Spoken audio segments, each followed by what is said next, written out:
Com color novo bo autoseguro, porta mostra maneira nova para se abo que bele tiki mais leu, well, botin univo menos que o último de gadgets. Tecnologia.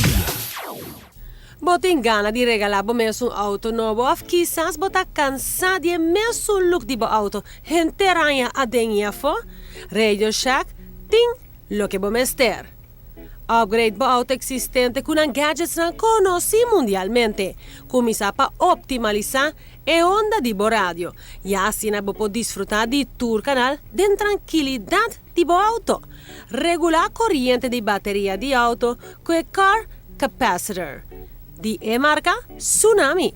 Com pantalla digital para dar uma melhor visão de informação.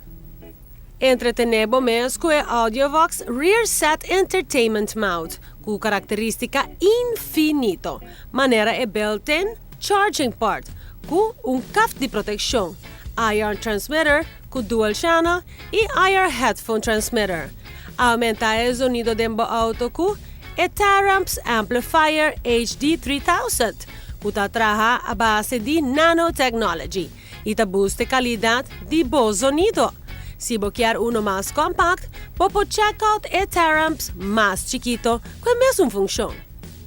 Energia de nos gadgets por cabo conosco onde conosco está. Recargar essa aqui usando o Radio Shack su USB adapter de marca Magnetic USA. Puta uno mais slick, compacto e hoppy light. Ou se você quer color mais trendy, check out o Enercell Color Apple Green, que também está recarregado todo tipo de gadgets, maneira smartphone, MP3, tablet e câmera digital. O auto não está completo sem o iStuff MP3 player com FM modulator, com definição alta e video monitor que dá suporte todo formato, entre outros, WMA.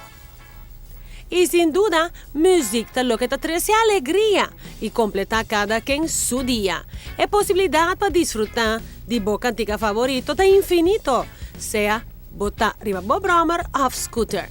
Instalar bo motorcycle audio de marca Audio Pipe, completamente waterproof e com opção de 2 diferentes canais. Ter vista riba Audio Marine de marca Clarion e controller aqui pode combinar com rádio de mesma marca. Que é latest para tour proprietário de boto. Tours aqui mais na Radio Shack, bo one-stop shop. Tecnologia.